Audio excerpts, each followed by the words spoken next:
नमस्कार दोस्तों, क्या हालचाल सभी के। आई होप सभी हेल्दी हैं, कंसिस्टेंटली प्रिपेयर कर रहे हैं। तो इस वीडियो में हम बात करेंगे आरआरबी से ही कास्ट सर्टिफिकेट रिलेटेड जो क्वेरीज़ हैं वो क्लियर करेंगे। तो सभी बच्चों से रिक्वेस्ट है, वीडियो एंड तक देखिएगा। स्पीड आप इंक्रीज़ करके देख सकते हैं जिससे टाइम में आपका बच सके। 1.25x पे देखिएगा।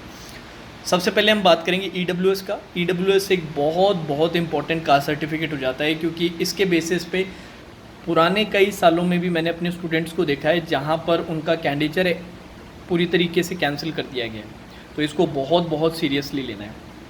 तो सबसे पहला काम आप ये करेंगे कि जो नोटिफिकेशन आया हुआ है उसके कास्ट सर्टिफिकेट वाले सेक्शन में जाके, अब इस बार इन्होंने इंडेक्स भी बड़ा अच्छा बनाया है कि स्टार्टिंग में टाइटल्स दे रखे हैं, उन पर क्लिक करोगे सीधा उस पेज पे वो ले जाएगा।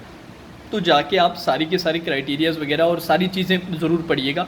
फॉर्मेट्स आप वहीं से लीजिएगा, चाहे किसी भी कास्ट का है, फॉर्मेट आप चेक कर लीजिएगा कि वही फॉर्मेट पे आपका सर्टिफिकेट होना चाहिए।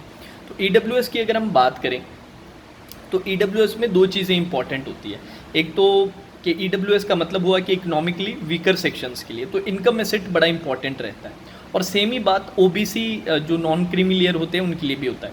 तो इनकम एसेट का जो आपका सर्टिफिकेट रहता है ना, वो आप किस पे कैलकुलेट करेंगे। अब अपना नोटिफिकेशन कब आया? नोटिफिकेशन आया जून में जाके। अपना 2023 वाला जो ये क्या बोलते हैं 22 से 23 वाला जो फाइनेंशियल ईयर था वो 31 मार्च को ख़त्म हो गया था। 31 मार्च को 22-23 वाला आपका फाइनेंशियल ईयर ख़त्म हो गया। तो 22-23 के हिसाब से आपका इनकम एसेट का कैलकुलेशन होना चाहिए। आपकी फैमिली का, आपका तो आई थिंक अभी तो क्या होगा, बट फैमिली का जो इनकम एसेट के हिसाब से जो 22-23 याद रखिएगा, फाइनेंशियल ईयर 22-23। और जो ईडब्ल्यूएस पे जो वैलिडिटी का जो ईयर आएगा वो आएगा 23-24 का। 23-24 का ईडब्ल्यूएस पे वैलिडिटी आएगा, इनकम एसेट पे आएगा फाइनेंशियल ईयर 22-23 का।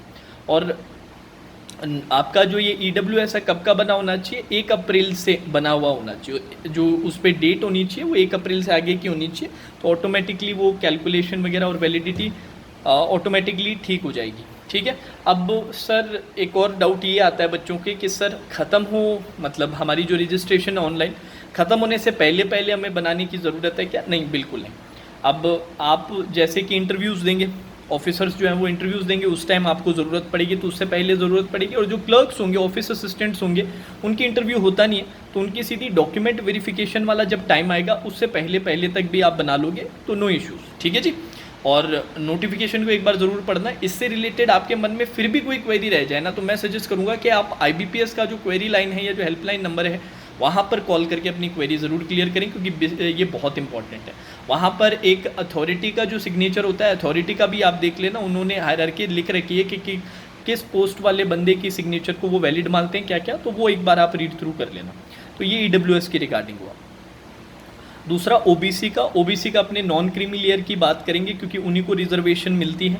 तो नॉन क्रीमी लेयर के लिए आप कोशिश कीजिएगा कि अपडेटेड ही लेकर जाएं, मतलब साल से पुराना नहीं होना चाहिए। 1 ईयर से अगर ओल्ड है या फिर ज़्यादा 1 साल से ज़्यादा पुराना है तो वो अपडेट करने के लिए आपको बोलेंगे। तो इससे बेहतर है कि जैसे ऑफिसर्स इंटरव्यू के लिए जाएं या ऑफिस असिस्टेंट्स, क्लर्क्स, DV के लिए जब जाएं उससे पहले अपना अपडेट कर लें। अच्छा सर, कल को हम जाते हैं और कुछ छोटा मोटा प्रॉब्लम हो जाता है या फिर ऐसा हमें पता चलता है वहाँ पर कि अपडेट करने की ज़रूरत है, क्या वो समय देते हैं? बिल्कुल आपको 100% समय मिलेगा, बट EWS वाली चीज़ का थोड़ा सा ध्यान रख लेना यार, है ना। EWS वाली चीज़ का ध्यान रख लेना। OBC वाले में अगर अपडेट करने की वो रहता भी है तो वो दे देते हैं कि यार जब ज्वाइनिंग के लिए आओ या फिर उससे पहले एक बार आके आप अपडेटेड वाला दे देना, तो उसका समय मिल जाता है। अंडरटेकिंग वगैरह वो साइन करवाते हैं, कुछ भी उनको लगता है कि कुछ अपडेट या कुछ मिसिंग है तो वो समय दे देते हैं उसके लिए, तो उसकी टेंशन नहीं लेनी। ठीक है जी। अब जाने से पहले आप लोगों के लिए सजेशन है, एक फ्री मॉक का IBPS क्लर्क का ऑली बोर्ड की तरफ से है, लिंक मैं नीचे डिस्क्रिप्शन में डाल रहा हूँ, चेकआउट ज़रूर कर लेना। सभी के सभी वो लाइव मॉक ज़रूर देना। ठीक है, तो लिंक आपको डिस्क्रिप्शन में मिल जाएगा। IBPS क्लर्क की तरफ से है, सभी को ज़रूर देना है। और जैसे कि मैंने कहा, नोटिफिकेशन एक बार ज़रूर रीड करना, कास्ट सर्टिफिकेट वाला सेक्शन। ठीक है, और कोई भी डाउट रह जाए फर्दर उसके बाद भी, मेरे वीडियो के बाद भी, वहाँ से पढ़ के भी, तो IBPS को कॉल करके अपनी क्वेरी ज़रूर क्लियर करना। ठीक है, now that's all for today session. Take care.